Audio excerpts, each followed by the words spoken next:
जिसे मार दिया उसके ट्रेनी ने, वह फिर से मारी जाती है इन संस्कारी पुरुषों के हाथ में।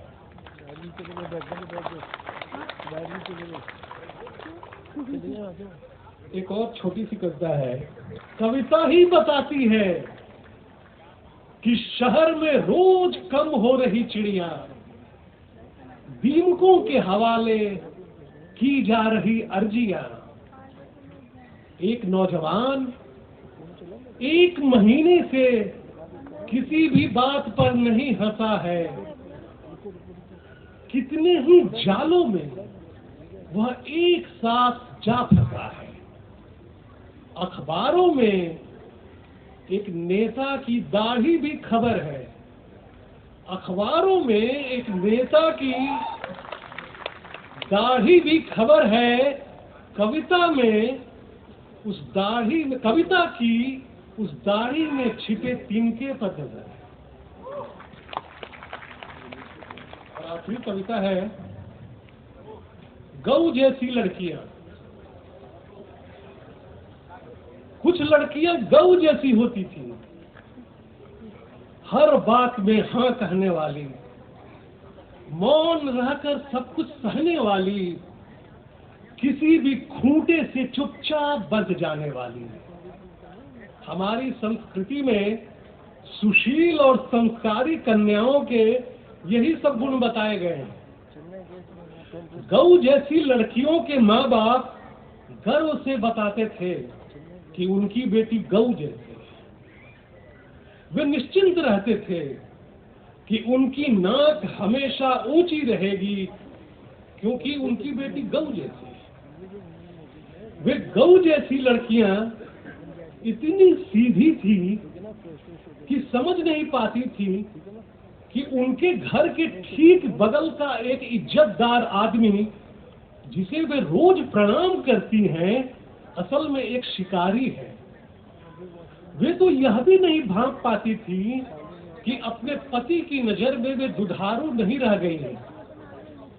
उनकी दुनिया इतनी छोटी थी कि उन्हें यह भी नहीं पता होता था कि गायों की रक्षा के लिए गली गली में बन रही है सेनाएं।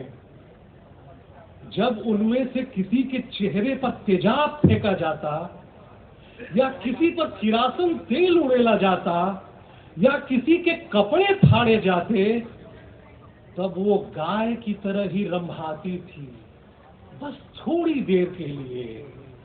गौ रक्षकों तक नहीं पहुंच पाती थी उनकी आवाज। बहुत बहुत धन्यवाद।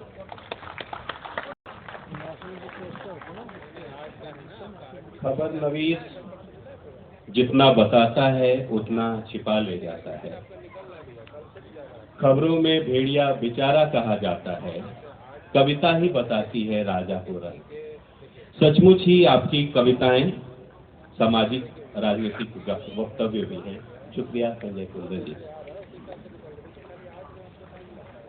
याद रखो कभी अकेले में मुक्ति न मिलती, यदि वह है तो सबके साथ ही है। मुक्तिबोध जी की ये पंक्तियां मुझको लगता है कि आप सभी श्रोताओं के रिस्पॉन्सेज को सुनते हुए मुझे याद आती है और मैं उसको उद्धृत कर रहा हूं। तो इस तरह से हम देखें तो कविता सबको साथ लेकर मुक्ति की ओर एक राह बनाती तो है ही। कभी कभी मैं सोचता हूं कि कविता का निजी पाठ हम सभी को अधिक आनंद देता है, लेकिन बाहर की एक खूबसूरत शाम में अपने प्रिय कवियों के साथ प्रत्यक्ष कविता का रसास्वादन एक अद्भुत सम्मोहन रचता है, वो भी दिल्ली जैसे शहर में। तो इसी कड़ी को आगे बढ़ाते हुए हमारे जो दूसरे कवि हैं दिनेश कुशवाहा जी, उनको मैं सादर आमंत्रित करता हूं उनकी एक कविता की कुछ पंक्तियों को उद्धृत करते हुए। इधर कभी आपने गौर किया कि 10-20 रुपए का सामान बेचने वाले 500 या 2000 का नोट देने पर किस तरह झुंझला उठते हैं या रुआंसे हो जाते हैं? पानी तो आजकल हर जगह बिकता है, पर क्यों नहीं मिलता चुल्लू भर पानी? दिनेश कुशवाहा जी।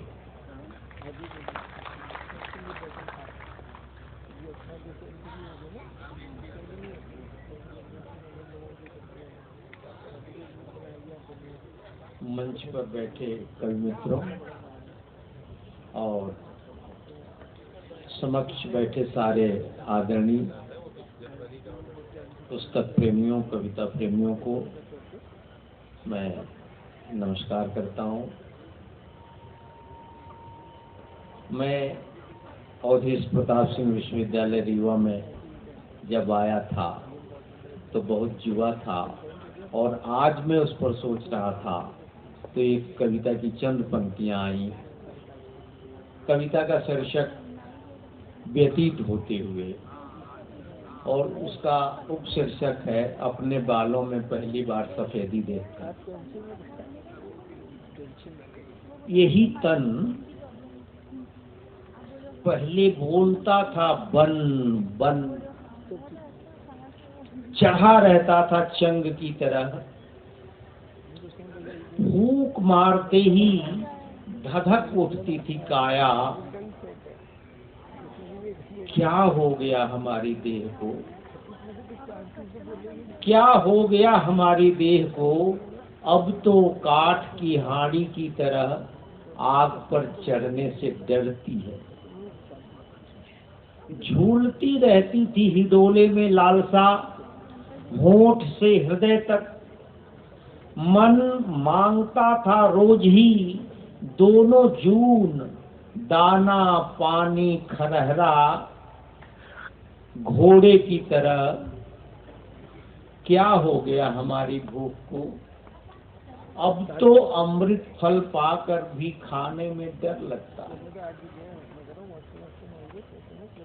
कवलगट्टे की तरह लगती थी पहले, चूसने पर भी जी नहीं भरता था आम की तरह। शैतान पांव दबाता था और पंखा डुलाती थी परियां।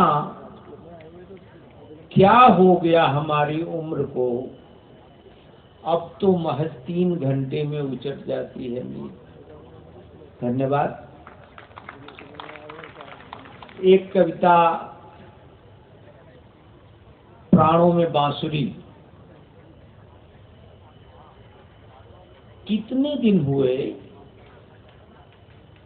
धूल में खेलते किसी बालक को उठाकर गोद में लिए हुए। कितने दिन हुए धूल में खेलते किसी बालक को उठाकर गोद में लिए हुए। मुद्दत हुई अपने हाथों पकाकर, किसी को जी भर खिलाकर अपनी आत्मा को तृप्त किए हुए।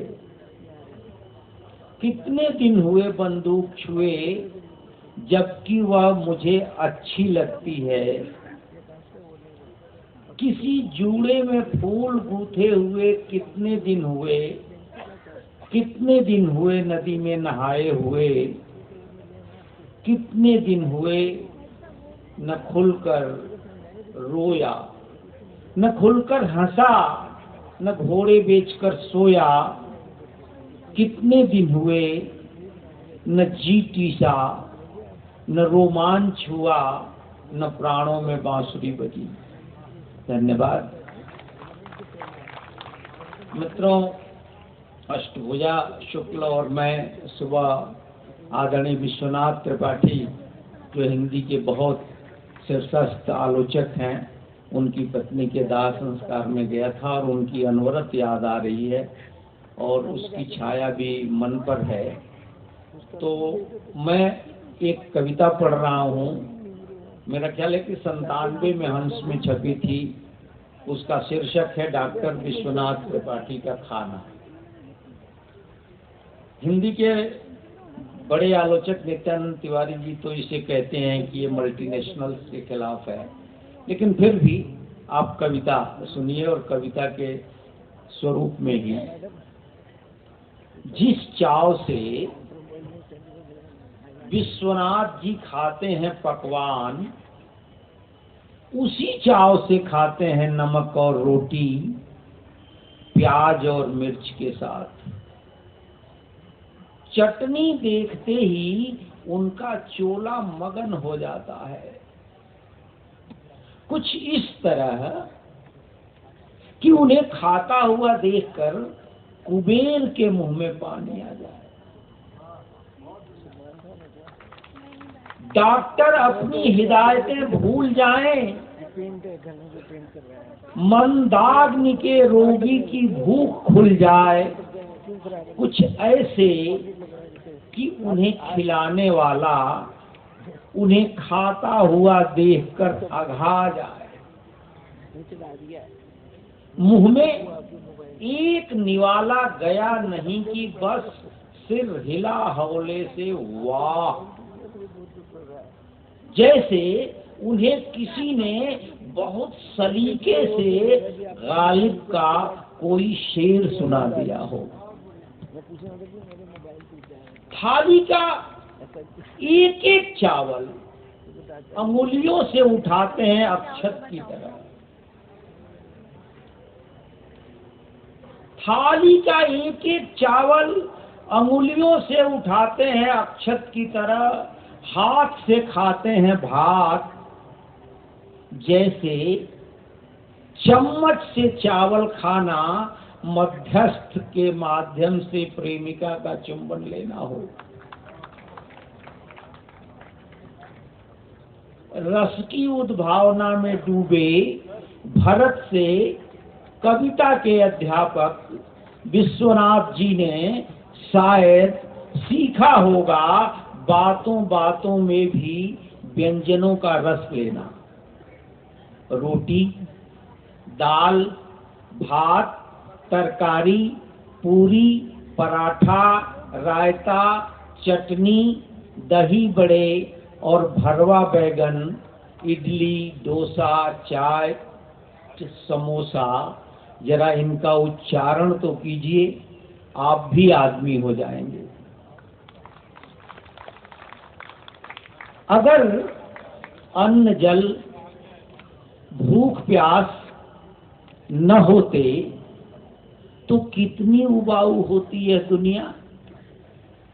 अगर अन्न जल भूख प्यास न होते तो कितनी उबाऊ होती है दुनिया।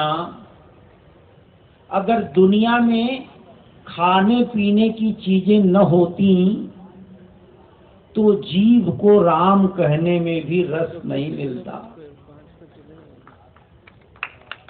विश्वनाथ जी का खाना देखकर मन करता है आज बीवी से कहें कि वह मटर का निमोना और आलू का चोखा बनाए जिसे खाया जा सके छक्कर। कविता की अंतिम पंक्तियां हैं कि बाबा किसी गरीब बाभन के बेटे रहे होंगे, अन्यथा अमीरी में पले किसी भी आदमी की जीभ पर नहीं चढ़ सकता अन्न मात्र का ऐसा स्वाद। उनके खाने की तुलना गरीब मजदूर या हलवाहे की खेत पर खुलने वाली भूख से ही की जा सकती है। अन्यथा जिनके पास विकल्प हैं स्वाद के, उनके पास नहीं है भूख का स्वाद। एक छोटी सी बन रही कविता।